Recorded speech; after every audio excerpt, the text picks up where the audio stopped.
आज बात करेंगे Hyundai Venue versus Skoda Kodiaq। ये दोनों ही कार सेम सेगमेंट में आते हैं, एक दूसरे के डायरेक्ट कंपेटिटर्स हैं, प्राइसिंग भी काफी हद तक सिमिलर है। तो अगर आप मार्केट में एक सब 4 मीटर कॉम्पैक्ट एसयूवी लेने की सोच रहे हैं, इन दोनों में से कौन सी कार आपके लिए एक बेहतर चॉइस रहेगी, आज इस वीडियो में जानते हैं। नमस्कार, मेरा नाम है रिद्धमान, लेट्स गेट स्टार्टेड। सबसे पहले हम बात करेंगे अबाउट द प्लेटफॉर्म, क्योंकि ये यहाँ पे एक बहुत इंपॉर्टेंट रोल प्ले करने वाला है। अगर हम बात करें Hyundai Venue की, तो ये बेस्ड है Hyundai Kia ग्रुप के K1 प्लेटफॉर्म पे। ये वही सेम प्लेटफॉर्म है जिस पे अभी नई Kia Ceros भी बनी हुई है। और ये यहाँ पे इंपॉर्टेंट क्यों है? बिकॉज अगर हम पिछले वेन्यू की बात करें तो उसके साथ दो बड़ी मेजर कंप्लेन रही है, एक स्पेस, दूसरा बिल्ड क्वालिटी। और ये दोनों ही चीज ये नई प्लेटफॉर्म सॉल्व कर देती है। अगर आप देखें तो नई वेन्यू पिछले वेन्यू के मुकाबले काफी हद तक बड़ी हो चुकी है। ऑन पेपर ये आपको बहुत ज्यादा बड़ी नहीं लगेगी, लेकिन इसका रियल इंपैक्ट आपको डेफिनेटली थोड़ा सा दिखेगा। इसी के साथ साथ Kia Ceros जो है already 5 star rating B NCAP में ला चुकी है, तो हम एश्योर रह सकते हैं कि नई वेन्यू भी जो है वो भी अच्छी परफॉर्म करेगी अगर इसको NCAP रेटिंग में भेजा जाता है। इसी के साथ अगर हम बात करें Skoda Kodiaq की, तो this is based on the MQB AOIN platform. ये प्लेटफॉर्म एक प्रूवन प्लेटफॉर्म है जिसको स्पेसिफिकली इंडिया के लिए Skoda Volkswagen ग्रुप ने डेवलप किया था। अब इसकी बिल्ड क्वालिटी भी अच्छी है एंड ओवरऑल डायनामिक्स जो है वो भी ठीक ठाक है, बट स्पेस इज समथिंग जिसके बारे में आगे हम बात करने वाले हैं। लेकिन उससे पहले जरा बात कर लेते हैं about the design of these two vehicles. देखो, honestly speaking design is a very subjective matter, so spending a lot of time talking about the design makes no sense. आप नीचे कमेंट सेक्शन में अपना डिजाइन ओपिनियन बता सकते हैं, but मैं अगर पर्सनली बताऊं तो आई थिंक जहां वेन्यू को अब एक मॉडर्न कंटेम्परेरी लुक देने की कोशिश की गई है, पिछले वेन्यू से नई वाली वेन्यू जो है काफी हद तक आपको एक मैच्योर प्रोडक्ट दिखती है। वही अगर मैं Skoda Kodiaq की बात करूं तो from the front this car looks really very good, but the problem is कि ये डायमेंशनली थोड़ी छोटी लगती है। रेयर एंड पे ये कार स्पेशली थोड़ी सी ज्यादा स्टबी लगती है। Yes, both of these cars are SUVs और सो कॉल्ड SUVs, लेकिन फिर भी अगर आपको रोड प्रेजेंस की बात की जाए तो it is the Hyundai Venue जो स्लाइट बिट से ट्रम्प करती है Skoda Kodiaq को। लेकिन अगर आपको ओवरऑल एलिगेंट डिजाइन की बात करें जो over the course of time थोड़ी ज्यादा बेटर एज करेगी, I personally feel it's the Kodiaq, specially from the front. बाकी it's a subjective matter like I always say, so please feel free to drop your opinion in the comment section below. अब इन दोनों ही cars के interior को अगर आप compare करोगे then it is the Hyundai Venue that actually wins. देखो, यहाँ पे मैं एक एक करके इन तीनों ही पॉइंट्स पर डिस्कस करता हूँ जिस पे वेन्यू विन कर। Number 1 is the overall design.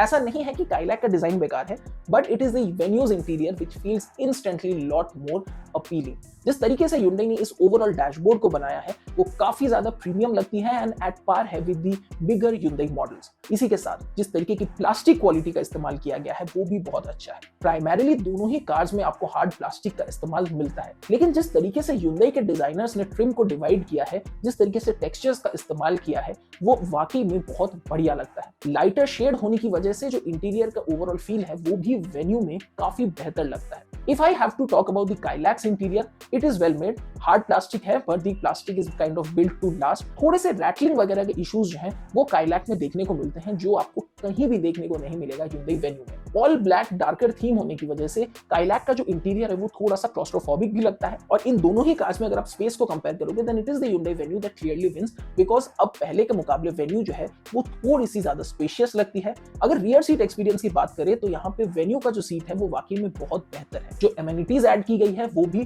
Kodiaq से काफी अच्छी है। एंड अगर आपके फैमिली के लिए ही आप एक कार ले रहे हो जहां पे स्पेस आपके लिए प्रायोरिटी है, इन दोनों कार्स में खास तौर पे वेन्यू जो है वो एक क्लियर कट विनर निकल के आती है। फ्रंट सीट्स की बात करें तो वेन्यू एंड Kodiaq दोनों के ही सीट्स अच्छे हैं। इवन दो अगर आप एक काफी लंबे कद काठी के राइडर हैं तो भी आपको यहाँ पे एक कंफर्टेबल एंड अर्गोनॉमिकल ड्राइविंग पोजीशन मिलने में दिक्कत नहीं होगी। दोनों ही कार्स में ऑलमोस्ट सारी चीजें जो है विद इन रीच है, लेकिन जिस तरीके की बटन की फील्स है, एक प्लश ड्राइविंग एक्सपीरियंस है, वो वेन्यू की थोड़ी बेहतर है। सो यस, इन दोनों ही कार्स में से वेन्यू का जो ओवरऑल इंटीरियर है that feels a lot better. Feature comfort and features के मामले में भी it is the Venue that clearly wins over the Kodiaq की प्लास्टिक क्वालिटी अच्छी है, बिल्ड टू लास्ट फीलिंग आती है, फीचर्स भी आपको इनफैक्ट कुशाक से बेटर देखने को मिल जाते हैं। बट इन दोनों को अगर आप कंपेयर ही करोगे तो वेन्यू क्लियर कट विनर निकल के आ जाती है। Now let's talk about the performance of these two cars, because this is where a lot of people will be annoyed and a lot of people will be happy. Fanboys, आप अपने opinions अपने तक रख सकते हैं, but let's talk about these two cars. देखो Hyundai ने यहाँ पे एक बहुत ही क्लेवर गेम खेला है। They have the 1.2 litre naturally aspirated engine, the 1.5 litre diesel and the 1 litre turbo petrol engine. वही अगर मैं बात करूं Skoda Kailaq की, there is just one engine on offer which is the 1 litre TSI। अब अगर आप एप्पल टू ऑरेंजेस का कंपैरिजन ही करना चाहते हो, then I would say you should pick the Hyundai Venue 1 litre turbo and the Kailaq with the 1 litre engine. इन दोनों को अगर आप डायरेक्टली कंपीट करोगे, then by a lot of margin it is the Kailaq that is going to win, क्योंकि almost हर एक मामलों में Kailaq जो है वो एक बेटर इंजन आपको देती है in terms of how responsive it is, जिस तरीके से ड्राइव ट्रेन की मीटिंग की गई है, एंड ऑल्सो जो प्लेटफॉर्म है वो एक्चुअल में इस पूरे ड्राइव ट्रेन को बहुत अच्छे तरीके से कॉम्प्लीमेंट करता है। So you get a very peppy engine and you also get a very good agile handling. इसी के साथ अगर मैं Hyundai Venue के 1 लीटर की बात करूं, तो मुझे हमेशा से ये इंजन एक डिसेंटली परफॉर्मिंग इंजन लगी है। As a turbo petrol engine जो इनिशियल पुश है वो आपको ठीक ठाक मिल जाता है, लेकिन परफॉर्मेंस ऐसी चीज है जिसपे आप शायद या ना कह सको कि यार ये एक ओवरली स्पोर्टी कार है। तो इन दोनों ही इंजन को कंपेयर करोगे, इट इज द Kailaq जो थोड़ी सी ज्यादा बेटर फील होती है। लेकिन वही अगर इन दोनों ही इंजन के रिलायबिलिटी की बात की जाए, तो इन दोनों का ही इंजन जो है मिक्स बैग है।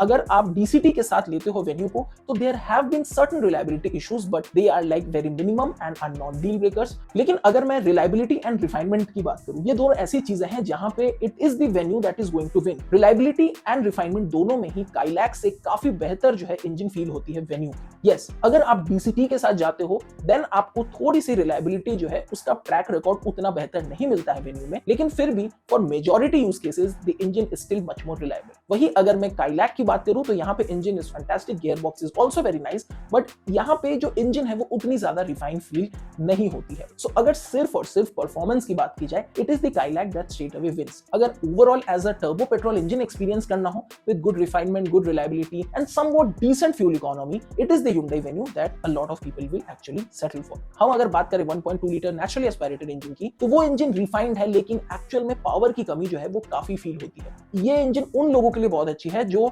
ज्यादातर सिटी में ड्राइव करेंगे, मैनुअल के साथ उनको कोई प्रॉब्लम नहीं है, और उनकी गाड़ी जो है वैसे कम चलती है, आपको ठीक ठाक फ्यूल एफिशिएंसी भी मिल जाए, रिलायबिलिटी टॉप नॉच रहे, रिफाइनमेंट टॉप नॉच रहे, तो आप 1.2 लीटर ले सकते हैं Hyundai Venue का। और अगर आप डीजल के साथ जाना चाहते हैं, then I would say that it's great that Hyundai has offered the diesel engine in the Venue, but it feels a bit underwhelming. ना ही ये डीजल के साथ उतना जबरदस्त फ्यूल एफिशिएंसी निकाल पाता है, और ना ही ये कार जो है उतनी ज्यादा इनिशियल डीजल वाली फील आपको देती है जिसके लिए डीजल इंजन जानी जाती है। प्राइमरीली इसका एक बड़ा रीजन है because of the increase weight, which in turn has helped the car become a lot more stable and a lot more well built, लेकिन जो ओवरऑल परफॉर्मेंस है वो थोड़ी सी डीजल इंजन की सफर करती है। And this is not only the case with the Hyundai Venue, ये Syros में भी हमने देखा है। Kailaq में तो डीजल आता नहीं है, तो इफ यू आर समवन जिसकी मंथली रनिंग काफी ज्यादा है, तो आपको शायद डीजल मैनुअल लेना पड़ जाए, क्योंकि ऑटोमेटिक में बहुत अच्छा फ्यूल एफिशिएंसी फिगर नहीं आता है, and there are very limited options of diesel automatics anyways. So if you want to go for that, you have to go for that, that's the case.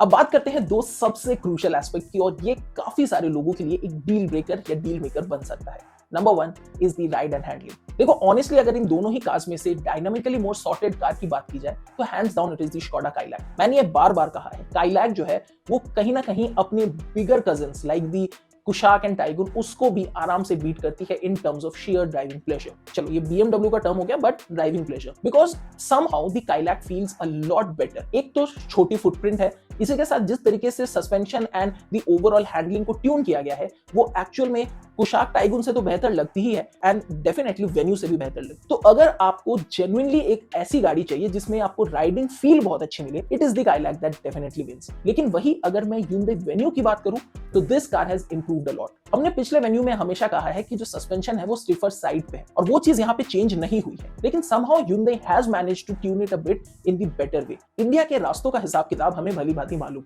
उस हिसाब से अगर आप देखोगे तो Hyundai Venue जो है अब काफी ज्यादा सॉर्टेड लगती है, and surely the ride quality is a big positive for Hyundai Venue। But अगर आप एक एंगेजिंग ड्राइव ढूंढ रहे हैं, तो it is the Kailaq that fits. But अगर आप एक ऐसी कार ढूंढ रहे हैं जो एजाइल हो, अच्छी खासी हैंडलिंग दे दे, और ज्यादातर रोड्स के लिए वेल सूटेड हो for you and your family, then I would say that Hyundai Venue is definitely good, because the overall ride quality is actually a strong point for the Hyundai Venue. Still, Kailaq wins. Now let's talk about the features. And यहाँ पे by a large margin, it is the Hyundai Venue that clearly wins. Almost हर एक चीजें Hyundai ने जो है इस car में दिया है। मैं यहाँ पे हर एक फीचर की डिटेल में नहीं जा रहा हूँ, but for Hyundai I would say there are 3 very strong points. Number 1 is the chipset. जो टॉप एंड वेरिएंट है उसमें Nvidia का जो चिपसेट लगा हुआ है that actually makes this car lot more future proof. Even जो लोअर वेरिएंट्स में भी टच स्क्रीन इंफोटेनमेंट यूनिट दिया जाता है, जो UI है, जो UX है, वो बहुत स्टेबल है, wireless Android Auto, Apple CarPlay मिल जाता है। तो ऑलमोस्ट हर एक मामले में फीचर्स जो है ना ही वो आपको ज्यादा मिलते हैं वेन्यू में, but also they work flawlessly. तो प्रैक्टिकलिटी हो, चाहे फीचर्स की यूजेबिलिटी हो, फंक्शनैलिटी हो, हर एक चीजों में it is the Venue that easily beats the Škoda। But अगर मैं वैसे देखूं तो yes, Škoda has added few features that are actually good and required for the market, जो काइलैक के बाकी स्टेबल मेट्स में भी नहीं देखने को मिलते हैं। So overall I would definitely say that features के मामले में there is just no competition, it is the Venue that wins. But इसका मतलब ये नहीं है कि काइलैक में आपको वो चीजें नहीं मिलती हैं। अगर आप काइलैक के मिड स्पेक वेरिएंट को भी उठाते हो या फिर टॉप एंड में लेते हो, तो जो फीचर्स आपको काइलैक में मिलता है वो डेफिनेटली बहुत है, एम्पल है, कोई दिक्कत नहीं है। लेकिन जो एडेड लेयर ऑफ ADAS वगैरह है वो तो देखो आपको डेफिनेटली वेन्यू में ही मिलता है। And as I say, they work flawlessly. There is just no problem in that. So if you are someone जो फीचर्स के लिए ऑप्टिमाइज कर रहा है, शायद उसको वेन्यू ज्यादा पसंद आएगी। लेकिन इसी के साथ मैं एक और चीज यहाँ पे हाईलाइट करना चाहूंगा, and that is the pricing. देखो फ्रैंकली स्पीकिंग, मुझे एक चीज का जो डिसअपॉइंटमेंट यहाँ पे वेन्यू के साथ है, जो इसके हायर स्पेक वेरिएंट है, जो फुल्ली किटेड है, वो एक्चुअल में थोड़ी ओवर प्राइस्ड लगती है। लेकिन अगर आप वेन्यू कंसीडर कर ही रहे हो तो then in my opinion it is the HX5 which makes a lot of sense. और अगर आपको 1.2 लीटर इंजन लेना है, आप मैनुअल लेना चाहते हो, देन थोड़े पैसे बचा लो एंड HX2 ले लो, क्योंकि उससे आपके पैसे भी बचेंगे and you get a better car. So यहाँ पे वेन्यू का जो वेरिएंट वाइज डिस्ट्रीब्यूशन है वो अच्छा किया है पहले के मुकाबले। It is still going to confuse a lot of customers, but the higher end variants are a bit pricier. और वो चीज जो है थोड़ी सी Hyundai कंट्रोल कर सकती थी। वही अगर मैं काइलैक की बात करूं तो Kylaq on the top and जो है वो काफी डिसेंटली प्राइस्ड है। अगर आप उसके टॉप एंड वेरिएंट को ना लेके उससे एक वेरिएंट नीचे भी लेते हो, then Kylaq is actually going to be a fantastic option for you. यहाँ पे अगर मैं समराइज करूं तो there has to be 2 important factor. Number 1, what you want, number 2, what you get. Number 1, if you want a car that is made for your family, if you want a car जहां पे आपको space मिले, जबरदस्त reliability मिले, after sale service बहुत अच्छी हो, इसी के साथ साथ आगे चल के आपको बेटर रीसेल वैल्यू भी मिल जाए, एंड अगर आप अपने कार को 5, 10, 15 साल तक रखना चाहते हो, हैसल फ्री रहे, then it is the Hyundai Venue जो ज्यादातर लोगों को बहुत पसंद आएगी। Yes, the top end variants are definitely pricier, but then the mid spec variants are decently kitted और आपको स्पेस अच्छा मिलता है, इंजन्स अच्छे मिलते हैं, फीचर्स नो डाउट बहुत अच्छे मिलते हैं, and overall as a package Venue जो है वो पहले से काफी ज्यादा मैच्योर हो गई है। तो अगर आपके लिए परफॉर्मेंस बहुत ज्यादा ओवर द टॉप मैटर नहीं करता है, अगर आपके लिए एक Škoda की ब्रांडिंग बहुत ज्यादा मैटर नहीं करती है, then it is the Hyundai Venue that is going to be a clear cut winner for you. लेकिन अगर आप ऑप्टिमाइज कर रहे हो जबरदस्त परफॉर्मेंस, बहुत अच्छी हैंडलिंग और अच्छी राइड क्वालिटी के लिए, then it is the Kylaq that you should go for. लेकिन आपको स्पेस उतनी अच्छी नहीं मिलती है, फीचर्स भी काइंड ऑफ ठीक ठीक है, because over the top features आपको वेन्यू में ही ज्यादा देखने को मिलते हैं, and after sales and reliability के मामले में भी वेन्यू से काइलैक जो है वो थोड़ी सी पीछे रह जाती है। तो अगर आपको एक ओवरऑल परफॉर्मेंस ओरिएंटेड पैकेज चाहिए, it is the Kylaq that you should definitely go for. इसी के साथ अगर आपका कोई स्पेसिफिक सवाल है तो प्लीज नीचे कमेंट सेक्शन में जरूर पूछिए, मैं उन सब पे डेडिकेटेड वीडियोस बना के उनके आंसर्स आप तक पहुंचाता रहूंगा। एंड विद दैट सेड, आज के इस वीडियो में इतना ही। मैं आपसे मिलता हूं अपने अगले वीडियो में। नमस्कार।